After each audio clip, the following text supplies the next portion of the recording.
Hə. Baştan. Ha. Bak 30 manata görün hansı model. Baba. Hem kostyum üzerinden giyinmeye bahalı bir şeydir. Bak görürsünüz. Hem 25 manata. Bak ben bütün videolarda müşterilerimizin yanında çekeceğim ki yalan danışanda oradan birini giyindirsinler ki ay yalan danışma da cemaatini yalladırsa. Bak. Bak buna bak. Daha heç bir Nerede? yerdə görə bilməzsiniz bu Bu qiyməti. nedir? Buna bak 20 manata gel bırak. Bak bak bak. Buna bak. Buna bak. 20 manata değeri kutka. Ala. Tüşü, mükü her şeyde var. Ondan sonra 25 manat gel bırak. Ver gel. Bak 25 manat. Buna bak. 25 manat. Göster de bunları göster. Hala tutmuşsan telefonu. Sənə göstərdim. Ha, gel bak. Sonra buna bak. 200'lü. Buna bak. 25 manat.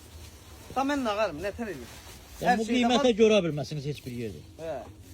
Sağ olun, gözləyirik. Gəlin. Ortadan da yine dilim ben yiyeyim. Bax gəlin. Durun gəlin. Bax heç bir yerdə bu qiymətə görə bilməzsiniz.